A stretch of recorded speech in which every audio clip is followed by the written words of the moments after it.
Hormuz প্রণালী নিয়ে ওমানের সঙ্গে সমঝোতায় পৌঁছেছে ইরান। তেহরানকে জব্দ করতে মধ্যপ্রাচ্যের পথে মার্কিন রণতরী ইউএসএস জর্জ ওয়াশিংটন। শক্তিশালী ভূমিকম্পে ইন্দোনেশিয়ায় প্রাণ গেছে ৪৭ জনের। এখনও আছে আফটারশক আতঙ্ক। বন্ধ সড়ক, ইন্টারনেট।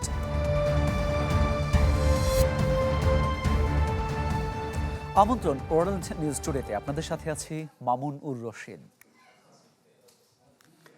হরমুজ প্রণালীতে জাহাজ চলাচলের নৌপথের মানচিত্র নিয়ে ওমানের সঙ্গে সমঝোতায় পৌঁছেছে ইরান। দেশটির পররাষ্ট্র মন্ত্রণালয়ের মুখপাত্র ইসমাইল বাঘাই একথা জানিয়েছেন। বাঘাই বলেছেন, যুক্তরাষ্ট্রের বাধা সত্ত্বেও গেল ৩ সপ্তাহে আলোচনায় ইতিবাচক অগ্রগতি হয়েছে এবং নৌপথের মানচিত্র নিয়ে দুই দেশ একমত হয়েছে। জানান, ইরানের পররাষ্ট্র মন্ত্রণালয়ের সমন্বয়ে প্রতিরক্ষা, নিরাপত্তা ও পরিবেশ বিষয়ক কর্তৃপক্ষের অংশগ্রহণে এই পরিকল্পনা তৈরি করা হয়েছে।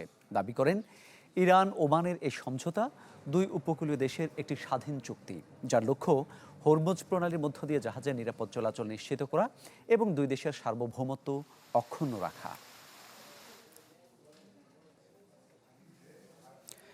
মধ্যপ্রাচ্যে ইরান ইস্যুতে নজর দিতে গিয়ে এশিয়া প্যাসিফিক অঞ্চল থেকে নিজেদের শেষ বিমানবাহী রণতরীটিও সরিয়ে নিচ্ছে যুক্তরাষ্ট্র। প্রশান্ত মহাসাগর ছেড়ে ইউএসএস জর্জ ওয়াশিংটন এখন মধ্যপ্রাচ্যের পথে। বিশ্লেষকরা বলছেন, ট্রাম্প প্রশাসনের এই সিদ্ধান্তে এশিয়া প্রশান্ত মহাসাগরীয় অঞ্চলে তৈরি হচ্ছে বড় ধরনের নিরাপত্তা শূন্যতা। আর সেই সুযোগেই লুফে নিতে চাচ্ছে চীন। তাইওয়ান, জাপান ও ফিলিপিন্সের উপর চাপ বাড়িয়ে বেজিং জানান দিচ্ছে নিজেদের সামরিক আধিপত্যের। এশিয়া প্যাসিফিক অঞ্চল থেকে শেষ মার্কিন বিমানবাহী রণতরীও সরিয়ে নিচ্ছে যুক্তরাষ্ট্র। প্রশান্ত মহাসাগর ছেড়ে মধ্যপ্রাচ্যে যাচ্ছে ইউএসএস জর্জ ওয়াশিংটন। সেখানে ইরান অভিযানে দীর্ঘদিন মোতায়েন থাকা ইউএসএস আব্রাহাম লিঙ্কনের জায়গা নেবে এটি। ইউএসএস আব্রাহাম লিঙ্কন টানা ২৬৬ দিনের বেশি মোতায়েন রয়েছে, যা মার্কিন নৌবাহিনীর ইতিহাসের রেকর্ড। মে মাসে রণতরীটির দেশে ফেরার কথা ছিল, কিন্তু ইরান অভিযানের কারণে সেই সময়সীমা বারবার পিছিয়েছে। ফলে ক্লান্ত নাবিকদের মানসিক স্বাস্থ্য ও সরবরাহ সংকটের বিষয়ে উদ্বেগ তৈরি হয়েছে। ট্রাম্প প্রশাসনের আমলে বিমানবাহী রণতরীর ওপর অতিরিক্ত নির্ভরতার বিষয়টি স্পষ্ট হয়ে উঠছে। ইউএসএস জেরার্ড আর ফোর্ড 11 মাসের মোতায়েন শেষে সম্প্রতি দেশে ফিরেছে। ভিয়েতনাম যুদ্ধের পর এটি ছিল দীর্ঘতম মোতায়েন। সেই অভিযান চলাকালে জাহাজের ভেতরে আগুন লাগে, শত শত নাবিককে নেওয়া হয় বিকল্প জায়গায়। বিশ্লেষকরা বলছেন, প্রশান্ত মহাসাগরে রণতরীর অনুপস্থিতি চীনের জন্য বড় সুযোগ তৈরি করছে। Center for strategic and international স্টাডিজের বিশ্লেষকরা বলছেন, ট্রাম্প প্রশাসন প্রশান্ত মহাসাগরকে অগ্রাধিকার দেওয়ার কথা বললেও বাস্তবে ঠিক উল্টো পথে হাঁটছেন। তাদের দাবি, মার্কিন মিত্রদের হতাশাকে কাজে লাগিয়ে বেইজিং নিজেদের সুবিধা বাড়াচ্ছে। হাডসন ইনস্টিটিউটের বিশ্লেষকদের মতে, চীন এই পরিস্থিতিকে ফিলিপাইন, জাপান ও ইন্দোনেশিয়ার মতো দেশগুলোর কাছে নিজেকে আঞ্চলিক প্রধান হিসেবে তুলে ধরতে ব্যবহার করছে। রণতরীর অনুপস্থিতি মিত্র দেশগুলোর মনে এই অনুভূতি আরও জোরালো করছে যে মার্কিন যুক্তরাষ্ট্র মধ্যপ্রাচ্যে আটকে পড়েছে। চীন তাইওয়ানকে নিজের ভূখণ্ড বলে দাবি করে। ফিলিপাইনের সাথেও দ্বন্দ্ব শোল অঞ্চল নিয়ে। জাপানের সাথেও বেইজিংয়ের সম্পর্ক প্রতিযোগিতার। মার্কিন অমনোযোগিতার সুযোগে সবকয়টি বিবাদ নিয়েই শক্ত অবস্থানে যাবার চেষ্টায় শি জিনপিং। 3 দেশের কাছেই চালানো হয়েছে সামরিক মহড়া। মার্কিন নৌবাহিনীর মোট 11টি বিমানবাহী রণতরী রয়েছে। সাধারণত একসাথে 2 থেকে 3টি মোতায়েন থাকে। ইউএসএস থিওডর রুজভেল্ট মধ্যপ্রাচ্যে গেলে 4টি একসাথে মোতায়েন হওয়ার নজির তৈরি হবে।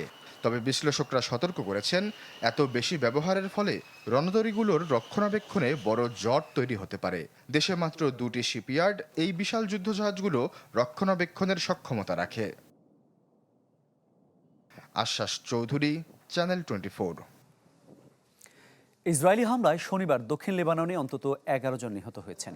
দেশটির স্বাস্থ্য মন্ত্রণালয় জানিয়েছে, সাম্প্রতিক কয়েক সপ্তাহের মধ্যে এটি সবচেয়ে প্রাণঘাতী হামলাগুলোর একটি। ইসরায়েলি সামরিক বাহিনীর দাবি, দক্ষিণ লেবাননে তাদের সেনাদের বিরুদ্ধে হামলার জবাবে রাতভর হেজবুল্লাহ অবকাঠামো লক্ষ্য করে হামলা চালানো হয়েছে। ইরান সমর্থিত হেজবুল্লাহ এক বিবৃতিতে বলেছে, এসব হামলার যোগ্য জবাব দেওয়া হবে। গেল 2 মার্চ থেকে চলমান সংঘাতে লেবাননে অন্তত 4300 মানুষ নিহত হয়েছেন। গাজায় 2টি ভবনের ধ্বংসস্তূপ থেকে উদ্ধার করা হয়েছে অন্তত 21 কঙ্কাল। আরও একটি ভবনের নিচ থেকে মিলেছে 40 জনের মরদেহ। উপত্যকা জুড়ে এখনও চলছে হত্যাযজ্ঞ। জায়নবাদীদের হামলায় নতুন করে প্রাণ গেছে আরও 2 ফিলিস্তিনির। অভিযোগ, ইয়েলো লাইনে থাকা ইসরায়েলি সেনাদের দিকে হামলার উদ্দেশ্যে এগিয়ে আসছিল তারা। এদিকে উপত্যকায় একটি ট্যাঙ্কে বিস্ফোরক দিয়ে হামলার ঘটনা ঘটেছে। ইসরায়েলি বাহিনী বলছে গিবাতি ব্রিগেডের ট্যাঙ্কে এই হামলার ঘটনা ঘটে, তবে এতে কেউ হতাহত হয়নি।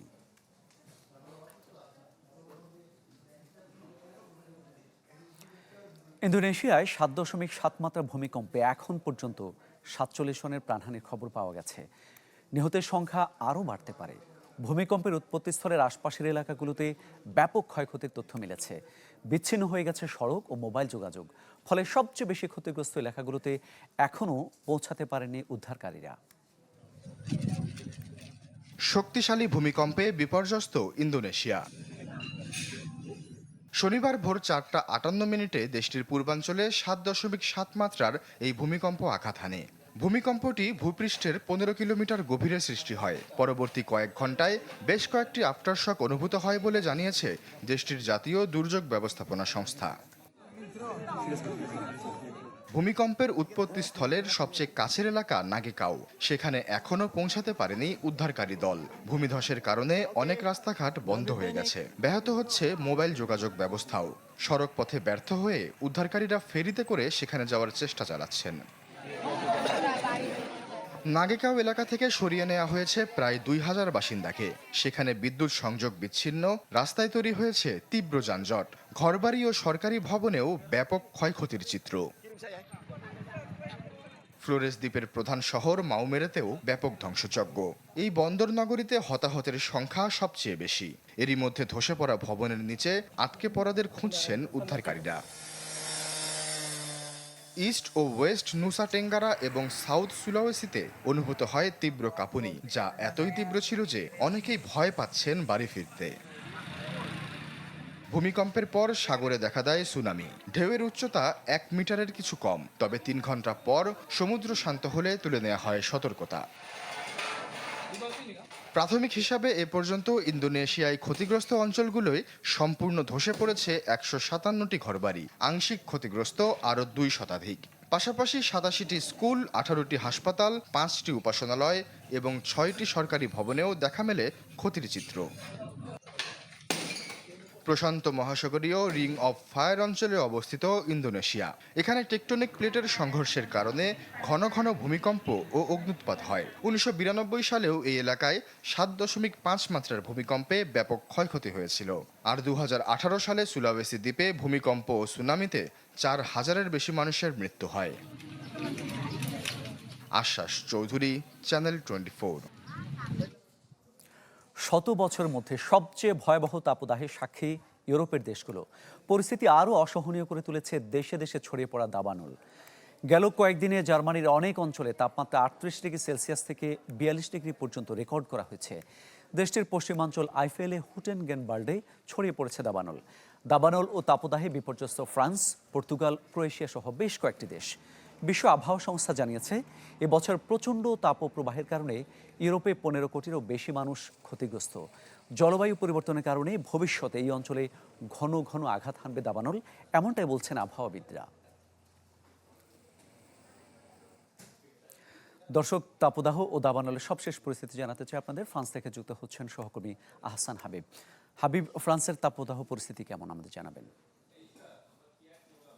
প্রথমত বলে রাখি যে এখন পর্যন্ত লান্দ যে শহরটি, সেখানে দাবানল পরিস্থিতি এখনো নিয়ন্ত্রণে আনতে পারেনি। আজকে সকালে প্রিফেক্টর মেয়র তিনি আমাদেরকে জানিয়েছেন যে এখনো পর্যন্ত লান শহরের যে দাবানলটা, যেটি গতকাল 1600 হেক্টর জমি পুড়িয়েছে, আজকে 1800 হেক্টর জমি ক্ষতিগ্রস্ত হয়েছে এবং আপ্রাণ চেষ্টা করছে এই দাবানল নিয়ন্ত্রণ করার জন্য, কিন্তু কোনোভাবেই পাচ্ছে না। এবং আপনাদের আমি কালকে বলেছিলাম যে অস্ট্রেলিয়া থেকে একটি বড় বহর হেলিকপ্টার নিয়ে এসেছিল, যে উপর থেকে পানি, সরাসরি পানি দিয়ে দাবানল নিয়ন্ত্রণ করতে, তাতেও ব্যর্থ হচ্ছে এবং কোনোভাবেই দাবানলকে নিয়ন্ত্রণ করা সম্ভব হচ্ছে না। তবে হ্যাঁ, বলছে যে খুব শীঘ্রই সেটা সম্ভব হবে, এটা বলছে। আর সার্বিক পরিস্থিতি বলতে 54টি অঞ্চলকে এখনো দাবানল সতর্কতা জারি করেছে ফ্রান্স সরকার, যে কোনো সময় এই অঞ্চলগুলোতে দাবানল হওয়ার সম্ভাবনা রয়েছে। সুতরাং যে আতঙ্ক যে গ্রস্ত না হয়ে নিশ্চিন্তে বসে থাকবে এইরকম কোনো অবস্থা নেই ফরাসিদের। আর দ্বিতীয়ত হলো যে এই এবার সবচেয়ে বেশি দীর্ঘ সময় ধরে যে এই দাবানলগুলো হচ্ছে, এবং আপনাকে আমি একটা ছোট্ট পরিসংখ্যান বলি। গত বছর এই সময় জুলাই এবং আগস্টে দাবানলে শুধু ফ্রান্সে ৫৮ হেক্টর জমি পুড়ে গিয়েছিল। তবে এই চিত্রটা এই বছরে শুরু হয়েছে দাবানল বা তাপ প্রবাহ যেটা বলেন, সেটা জুন থেকে এই আগস্ট পর্যন্ত এখনো চলছে, এবং সেখানে প্রায় ১.৫ লক্ষ হেক্টর জমি পুড়ে গেছে। তার মানে বুঝতে পারছেন এই ভয়াবহতা এই বছর রেকর্ড করা হয়েছে। এবং বিশেষজ্ঞরা বলছে যে এটার প্রধান কারণ হলো যে তীব্র তাপদাহ, দীর্ঘস্থায়ী খরা, জলবায়ু পরিবর্তন, মানুষদের অসতর্কতা, ত্রুটিপূর্ণ বন ব্যবস্থাপনা। আর এই দীর্ঘস্থায়ী তাপ প্রবাহটার কারণে ফরাসিরা যেমন নাজেহাল, অর্থনীতিতেও কিন্তু প্রভাব বিস্তার করেছে। এবং আপনাকে আমি একটু বিস্তারিত যদি বলি, সেটা হলো যে এই জলবায়ু পরিবর্তন, দীর্ঘস্থায়ী খরার ফলে তাপ প্রবাহর কারণে দাবানলের সংখ্যাও কিন্তু বেড়েছে ফ্রান্সে, এবং অনেক অঞ্চল দাবানলের ঝুঁকির মধ্যে রয়েছে এখনো পর্যন্ত। এটা যে খুব শীঘ্রই যে শেষ হবে এটা কিন্তু কোনো কেউ বলতে পারছে না, এবং সরকার যথাসাধ্য চেষ্টা করছে। এবং আপনাকে একটু বলে রাখি যে এই দীর্ঘ সময় ধরে তাপ প্রবাহের কারণে পানির স্তর নেমে যাওয়ার কারণে দমকল কর্মীরা যে পানি সরবরাহ করছে সেটা দূর থেকে পানি নিয়ে এসে এই দাবানল নিয়ন্ত্রণের চেষ্টা করছে, যেই কারণে হিমশিম খাচ্ছে ফরাসি সরকার, কোনোভাবেই তারা পাচ্ছে না। এবং অন্য যে এই যে সেনজেন কান্ট্রি, অন্য দেশ থেকে যে তারা সহযোগিতা চাবে সেটাও সম্ভব হচ্ছে না। এবং আপনি জানেন যে শুধু ফ্রান্স না, গ্রিস, জার্মান, ইটালি, স্পেন ভয়াবহ দাবানলের মধ্যে তারা এখন সময় পার করছে। সুতরাং একজন আরেকজনের কাছে যে সহযোগিতা চাবে সেই সুযোগও নেই। পরিশেষে আপনাকে আরেকটা বিষয় আমি একটু বলে রাখি যে সবকিছু মিলায় ফরাসিরা যে ভালো নেই সেটা বোঝা যাচ্ছে। তবে একটা ভালো সংবাদ দিচ্ছে আবহাওয়া অধিদপ্তর যে এই অবস্থাটা খুব বেশি দিন আর চলবে না। সপ্তাহ দুয়েকের মধ্যেই পরিস্থিতি বা এই তীব্র তাপ প্রবাহটা কমে আসবে, এবং পশ্চিম পূর্ব অঞ্চলগুলোতে তাপ প্রবাহ কিছুটা কমা শুরু করেছে। তবে দক্ষিণ দিকের তাপ প্রবাহ কিন্তু এখনো কমেনি। এখনো আজকে যে আমরা দেখেছি আবহাওয়া অধিদপ্তর থেকে আমাদের যে বুলেটিন দিয়েছে সেখানে ৩৮ ডিগ্রি সেলসিয়াস হওয়ার সম্ভাবনা রয়েছে। সুতরাং খুব শীঘ্রই যে এই সমস্যার সমাধান হবে সেটা মনে হচ্ছে না কিছু অঞ্চলে। তবে প্যারিসের মানুষের জন্য স্বস্তির খবর, কালকে বৃষ্টি হয়েছিল এবং আপাতত তাপমাত্রা কিছু নিয়ন্ত্রণে রয়েছে, এবং প্যারিসের লোকজন কিছু স্বস্তির মধ্যে রয়েছে। তবে সার্বিকভাবে ফ্রান্সের সবাই এখনো স্বস্তির মধ্যে নেই। এই ছিল আমার কাছে সর্বশেষ। ধন্যবাদ আপনাকে। ফ্রান্স থেকে দাবানল পরিস্থিতি জানাচ্ছিলেন সহকর্মী আহসান হাবিব। দর্শক, বিরতিতে যাওয়ার আগে ইউরোপের তাপপ্রবাহের বিষয়ে জানাচ্ছিলাম। আমরা তখন ফ্রান্স থেকে যুক্ত হয়েছিলাম। এ পর্যায়ে পর্তুগালের তাপপ্রবাহ বিষয়ে আমরা আরও খবর জানাতে চাই আপনাদের। আমাদের সঙ্গে যুক্ত হচ্ছেন প্রবাসী সাংবাদিক ওমর আকমল। ওমর, পর্তুগালের তাপপ্রবাহ কেমন দেখছেন এবং নাগরিকদের নিরাপদে রাখার জন্য সরকার পক্ষ থেকে কি কি পদক্ষেপ নেওয়া হয়েছে? ধন্যবাদ আপনাকে। পর্তুগালে এখন পর্যন্ত পরিস্থিতি ইউরোপের অন্যান্য দেশের তুলনায় কম। আপনারা জানেন ২০২৬ সালের জুলাই শেষের দিকে স্পেন এবং ফ্রান্সের মধ্যে সবচেয়ে বেশি ভয়াবহ তাপপ্রবাহ এবং ঘরবাড়ি, জমি পুড়ে গিয়েছিল। পর্তুগালে এখন পর্যন্ত বলতে গেলে ৬৮,০০০ প্রায় ৭০০ হেক্টর জমি পুড়ে গিয়েছে। বিশেষ করে ভিলারিয়াল এবং ব্রাগান্সার দিকে বেশি ক্ষতিপূরণ হয়েছে। আর এই থেকে শুরু করে পর্তুগালের সরকার গত বছরের তুলনায় এবছর কিন্তু অনেক সতর্কতা জারি করেছে। এইটা শুধু পর্তুগালের সরকারের ফায়ার সার্ভিস এবং দমকল বাহিনীরা এটা নিয়ন্ত্রণে না। এখন ইউরোপের অন্যান্য দেশের যেই আ দমকল বাহিনী যেই বাহিনীগুলা রয়েছে, ওই বাহিনীর মধ্যে অনেকেই আবার পর্তুগালেও এগুলা দিক নির্দেশনা করছে। বিশেষ করে বিলারিয়ালে বেশি ক্ষতিপূরণ হয়েছে। আবার ক্ষতির মধ্যে যেই এলাকায় ঘরবাড়ি রয়েছে, মানুষজন রয়েছে, মানুষকে নিরাপদ আশ্রয় সরিয়ে নিয়েছে। আর বিলারিয়াল যদি বলতে যাই, বিলারিয়াল হচ্ছে যে এখানকার কৃষি জমির মধ্যে সবচেয়ে বেশি রয়েছে কৃষি জমি আর শুকনো এরিয়া রয়েছে। সেজন্য এখানকার বিশেষ করে আ আগুনটাও বেশি ছড়িয়ে পড়ে।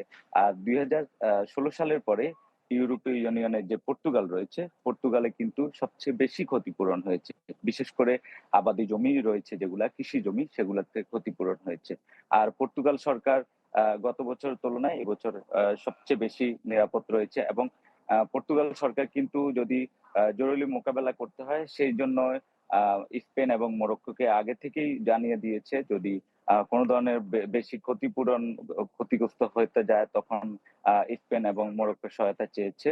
আর বিভিন্ন এলাকায় ড্রোন দিয়ে উড়িয়ে দেখছে কোন এলাকায় বিশেষ করে গরম এবং উষ্ণ আবহাওয়ার ফলে তীব্র খরার কারণেই কিন্তু এই তাপপ্রবাহ সৃষ্টি হয় এবং আগুনে সবকিছু পুড়ে যায়।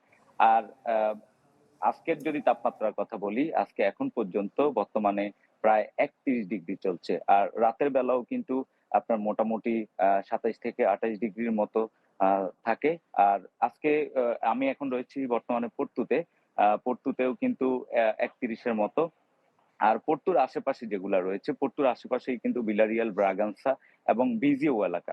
ভিজিও এলাকাতেও কিন্তু তীব্র আম দাবানলের আশঙ্কা রয়েছে। সেজন্য সরকারিভাবে গত বছরের তুলনায় এবছরও সতর্ক রয়েছে। তো সতর্ক থাকার পরে কিন্তু বিভিন্ন ধরনের আমাদের প্রবাসী যারা রয়েছে, প্রবাসীরাও কিন্তু দমকল বাহিনীর সাথে কাজ করছে। এটা শুধু এখন ইউরোপীয় ইউনিয়নে শুধু দমকল বাহিনী এবং ফায়ার সার্ভিসের কাজ না, এটা সেনাবাহিনী থেকে শুরু করে সিভিল এভিয়েশন যারা রয়েছে সবাই কিন্তু একত্রিতভাবে কাজ করছে। তো পর্তুগাল সরকারও কিন্তু জরুরি অবস্থানে রয়েছে এবং মোকাবেলার জন্য সবচেয়ে বেশি নিরাপদে রয়েছে। আর বিশেষ করে আলগ্রাভ অঞ্চল কিন্তু আমরা জানি ওটা ব্রিটিশ এবং আমেরিকানদের দখলে রয়েছে। ওই এলাকাতেও কিন্তু জরুরি অবস্থানে রয়েছে আর বিশেষ ব্যবস্থা নিচ্ছে সরকার। আর এর আগে যদি জুলাই মাসে যদি আমি বলে থাকি, জুলাই শেষের দিকে স্পেন এবং ফ্রান্সের সবচেয়ে বেশি ভয়াবহ অবস্থা তৈরি হয়েছিল। আর পুরা ইউরোপ জুড়ে এখন পর্যন্ত প্রায় ৫,৬৮,০০০ হেক্টরেরও বেশি জমি পুড়ে গিয়েছে। তো অনেক এলাকায় কিন্তু মানুষজনকে সরিয়ে নেওয়া হয়েছে। সরিয়ে নেওয়ার পরে এখনো যেই এলাকায় আগুনের আশঙ্কা রয়েছে সেই এলাকায় এখন পর্যন্ত মানুষকে বাসায় ফেরানো দিচ্ছে না। তো অনেক এই ছিল ধন্যবাদ আমার। আপনাকে। জি, অনেক ধন্যবাদ আপনাকে। পর্তুগাল থেকে জানাচ্ছিলেন প্রবাসী সাংবাদিক ওমর আকমল। পরের প্রসঙ্গে যাচ্ছি। যুক্তরাষ্ট্রের হাওয়াইয়ের দিকে ধেয়ে আসছে হারিকেন লালা। এর প্রভাবে শনিবার থেকে সেখানে প্রবল বাতাস ও ভারী বৃষ্টি শুরু হয়েছে। অঙ্গরাজ্যটিতে বিদ্যুৎহীন ৪২,০০০ বেশি মানুষ। প্রাণঘাতী পরিস্থিতির সতর্কতা জারি করছে ন্যাশনাল হ্যারিকেন সেন্টার জানিয়েছে। বলা হচ্ছে হ্যারিকেনের প্রভাবে হওয়া বৃষ্টিতে প্রাণঘাতী বন্যা ও ভূমিধস হতে পারে। বিশেষ করে পাহাড়ি ও খাড়া ঢালু এলাকাগুলোতে ঝুঁকিপূর্ণ বলা হয়েছে। বিগ আইল্যান্ডের হামাকুয়া উপকূলে গাছ পড়ে বিদ্যুতের একাধিক খুঁটি ও স্থাপনা ক্ষতিগ্রস্ত হয়েছে। সেখানে প্রায় ৪২ মাইল বা ৬৭.৬ কিলোমিটার দীর্ঘ বিদ্যুৎ সঞ্চালন লাইনের অবস্থা পর্যালোচনা করছেন বিদ্যুৎ বিভাগের কর্মীরা।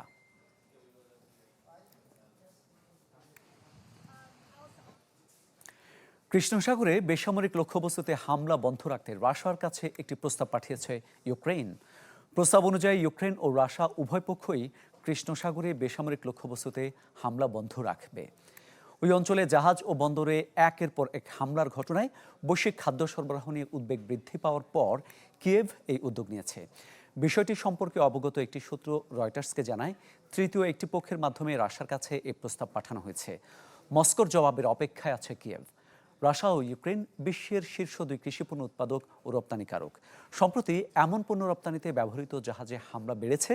হামলার জন্য দুই দেশই একে অপরকে দোষারোপ করছে। সৌদি আরবের জেদ্দায় ফেলে দেওয়া বর্জ্য প্লাস্টিক রিসাইকেল করে আধুনিক প্রযুক্তিতে চমৎকার ও টেকসই ব্যাগ বানিয়ে তাক লাগিয়ে দিয়েছেন এক বাংলাদেশি উদ্যোক্তা। পরিবেশ দূষণ রোধে সাধারণ পলিথিনের এই ব্যাগ নতুন দৃষ্টান্ত স্থাপন করেছে। সৌদি আরব থেকে সৈয়দ আহমেদ ভূঁইয়ার তথ্য ছবিতে ডেস্ক রিপোর্ট। বিভিন্ন এলাকা থেকে সংগ্রহ করা প্লাস্টিক বিশেষ মেশিনে প্রক্রিয়াজাত করে তৈরি হচ্ছে shopping bag, table cover, biohazard garbage bag সহ নিত্য প্রয়োজনীয় বিভিন্ন পণ্য। তবে প্লাস্টিক থেকে তৈরি হলেও শতভাগ পরিবেশ বান্ধব স্টার্চ বা দানা থেকে তৈরি পলিথিন ব্যাগ প্রাকৃতিকভাবে দ্রুত মাটিতে মিশে যায়। আধুনিক প্রযুক্তির মাধ্যমে মরুর দেশ সৌদি আরবের বুকে গড়ে উঠেছে আবুল আবান গ্রুপ আরব প্লাস্টিক ফ্যাক্টরি। একজন প্রবাসী বাংলাদেশির হাত থেকে প্রথমবারের মতো শুরু হয়েছে এমন ডিজিটালাইজড ও দূষণমুক্ত প্লাস্টিক কারখানার যাত্রা। সেখানে প্লাস্টিক থেকে উৎপাদিত হচ্ছে পুনর্ব্যবহারযোগ্য আন্তর্জাতিক মানের বিভিন্ন পণ্য। প্রতিষ্ঠানটিতে কর্মসংস্থান হয়েছে বহু বাংলাদেশির। উৎপাদিত পণ্য সৌদি আরবের স্থানীয় বাজার ছাপিয়ে যাচ্ছে আন্তর্জাতিক বাজারেও। শতাধিক বাংলাদেশির কর্মসংস্থান করতে পেরে আনন্দিত প্রতিষ্ঠানটির চেয়ারম্যান। সব থেকে আমরা ফার্সি কাদেরকে বাঙালিদেরকে কাজও বেশি করে, ওনারা মাশাআল্লাহ তাবারাকাল্লাহ ডিউটিকে কোনো ফাঁকি দেয় না আমাদের কাছে যেগুলি আছে। দক্ষ ও প্রশিক্ষিত বাংলাদেশি কর্মীদের জন্য ভবিষ্যতে আরও কর্মসংস্থানের সুযোগ তৈরি হবে বলে মনে করছেন সংশ্লিষ্টরা। কারখানার কার্যক্রম পরিদর্শন করে এর অগ্রগতির প্রশংসা করেন জেদ্দার কনসাল জেনারেল মোহাম্মদ সাখাওয়াত হোসেন। আমি এই ফ্যাক্টরি ভিজিট করে অত্যন্ত আনন্দিত এবং গর্বিত, এবং উনি ভাই আমার বামে আছেন যে ওনার এখানে প্রায় 100-র উপরে কর্মসংস্থান হয়েছে। বেশিরভাগই আমাদের বাংলাদেশি ভাইরা কাজ করছেন। কারখানায় উৎপাদিত কিছু পণ্য খোলা জায়গায় দীর্ঘ সময় থাকলে প্রাকৃতিকভাবে নষ্ট হয়ে যায়, যা পরিবেশ বান্ধব বলছেন সংশ্লিষ্টরা। ভবিষ্যতে বাংলাদেশেও এমন আধুনিক প্রযুক্তির কারখানা স্থাপনের পরিকল্পনা রয়েছে তাদের। প্রবাসী বাংলাদেশিদের এমন উদ্যোগ শুধু কর্মসংস্থানই সৃষ্টি করছে না, বরং দেশের অর্থনীতি ও বৈদেশিক মুদ্রা অর্জনেও রাখছে গুরুত্বপূর্ণ ভূমিকা। Desk report, channel 24। এই ছিল আজকের ওয়ার্ল্ড নিউজ টুডে। বিশ্বের গুরুত্বপূর্ণ সব সংবাদ ও বিশ্লেষণ জানতে একই সময় চোখ রাখুন চ্যানেল 24 পর্দায়। এছাড়াও দেখতে পারেন ফেসবুক এবং ইউটিউবে। ধন্যবাদ সবাইকে সাথে থাকার জন্য।